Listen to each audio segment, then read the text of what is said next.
नमस्कार। राष्ट्रपोस्ट से मैं पवन केसवानी।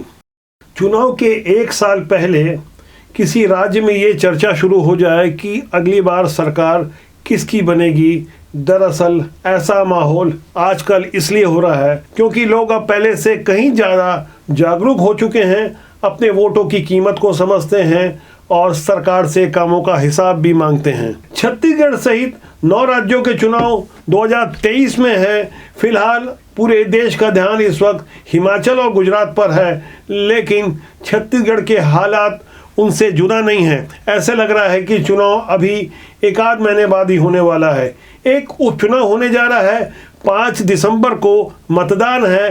कांग्रेस के दिवंगत विधायक मनोज सिंह मंडावी के निधन के बाद ये सीट खाली हुई है। भारतीय जनता पार्टी ने ब्रह्मानंद नेताम और कांग्रेस ने सावित्री नेताम को अपना कैंडिडेट बनाया है। इस एक चुनाव को जीतने के लिए जिस तरह से कांग्रेस और भाजपा ने पूरी ताकत झोंक दी है, इससे एक बात साफ तौर पर निकल कर आती है कि कोई भी दल इस चुनाव को हल्के में नहीं ले रहा है। दरअसल 2023 के चुनाव से पहले भानु प्रतापपुर के उपचुनाव के परिणाम को लिटमस टेस्ट के रूप में प्रस्तुत किया जाएगा। उस टेस्ट के माध्यम से क्या समीकरण चल रहा है, जनता का मूड कैसा है, यह संदेश देने की कोशिश उस वक्त हो रही है जब आदिवासी बाहुल्य भानु प्रताप सहित बस्तर और सरगुजा के तमाम वो इलाके जहां अधिकांश सीटों पर कांग्रेस का कब्जा है। 29 रिजर्व सीटें हैं 90 में से, जिसमें 27 में कांग्रेस का कब्जा है, 2 पर भारतीय जनता पार्टी काबिज है। ऐसे माहौल में जहां छत्तीसगढ़ की सड़कों पर आदिवासी उतरे हैं, दरअसल हाई कोर्ट के आदेश के बाद छत्तीसगढ़ में अनुसूचित जनजाति के लिए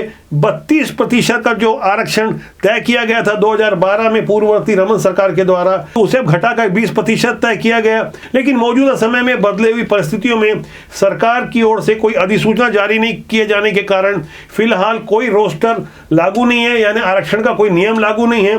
0% आरक्षण पर इस वक्त माहौल पशोपेश में है। इसी मुद्दे को भारतीय जनता पार्टी भानु प्रतापपुर के उपचुनाव में भुनाना चाहेगी। इसके पहले 4 उपचुनाव में भारतीय जनता पार्टी को बुरी तरह पराजय मिली, लेकिन अब हालात एकदम जुदा है। अगर भानु प्रतापपुर का चुनाव भारतीय जनता पार्टी जीत जाएगी, तब पूरे छत्तीसगढ़ में यह संदेश देने की कोशिश होगी कि भारतीय जनता पार्टी के पक्ष में 2023 के लिए माहौल और जमीन तैयार हो चुकी है। जबकि कांग्रेस की ओर से भी अपनी पूरी ताकत झोंक दी गई है। कांग्रेस को अपने दिवंगत विधायक के निधन की सहानुभूति का फायदा मिल सकता है। हालांकि छत्तीसगढ़ के दंतेवाड़ा इलाके से भारतीय जनता पार्टी के बस्तर क्षेत्र के एकमात्र विधायक भीमा मंडावी की नक्सलियों द्वारा हत्या किए जाने के बाद भारतीय जनता पार्टी को सहानुभूति का कोई फायदा नहीं मिला और बस्तर की एकमात्र सीट भी कांग्रेस की झोली में चले गई। इसलिए 5 दिसंबर को भानु प्रतापपुर को होने जा रहा चुनाव बेहद रोचक और कांटे का हो चुका है। छत्तीसगढ़ की राजनीति के बारे में एक बात तय है कि यहाँ सत्ता उससे ही नसीब होती है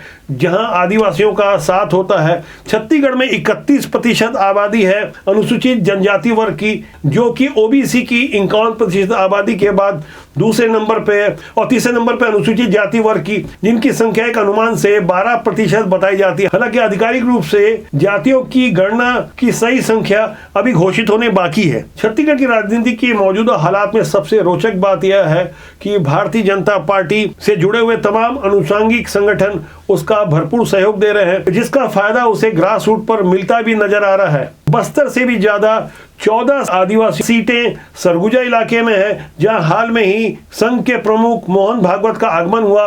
4 दिवसीय उनका प्रवास था और वहां उन्होंने जसपुर में जिस तरह से दिलीप सिंह जुदेव जी की प्रतिमा का अनावरण किया, वहां से भी एक संदेश साफ निकल कर आया कि भारतीय जनता पार्टी का मात्र संगठन धर्मांतरण के मुद्दे पर अपने इरादे साफ कर चुका है कि छत्तीसगढ़ में बढ़ते जा रहे धर्मांतरण के विरुद्ध भारतीय जनता पार्टी को भी आगे काम करना होगा। हिंदुत्व पर भारतीय जनता पार्टी को अपने इरादे और एजेंडे को साफ तौर पर प्रस्तुत करना होगा। 2023 के विधानसभा चुनाव से पहले छत्तीसगढ़ में आदिवासियों के अलावा ओबीसी और अनुसूचित जाति के लिए भी एक बड़ी सोच लेकर भारतीय जनता पार्टी और कांग्रेस दोनों ही बहुत जल्दी बड़ी घोषणाएं करने वाले हैं। यहाँ दोनों ही दल एक दूसरे को पछाड़ने में लगे हैं। बीती 9 अगस्त को विश्व आदिवासी दिवस पर जिस तरह से छत्तीसगढ़ की कांग्रेस सरकार ने पेशा कानून लागू करने की घोषणा की थी, उसके अगले महीने हाई कोर्ट का आदेश आ गया और 32% वाला आरक्षण घटकर 20% हो गया।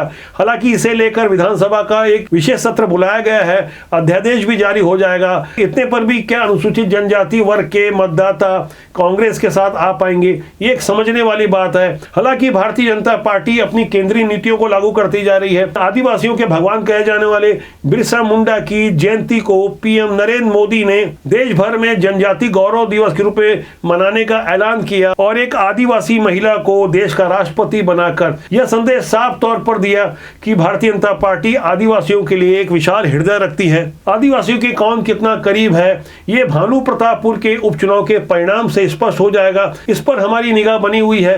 ढेर सारी ऐसी चीजें जिसका सीधा सरोकार आपसे होता है, ऐसे तमाम मुद्दे जिसका सीधा सरोकार आपसे होता है। राष्ट्रबोध आपका अपना जनमंच है। मैं चाहूंगा कि आप इसे सब्सक्राइब करना ना भूलें और कमेंट बॉक्स में जाके अपना मार्गदर्शन जरूर दें। लाइक, शेयर और सब्सक्राइब करेंगे तो हमें और ज्यादा खुशी मिलेगी। नमस्कार।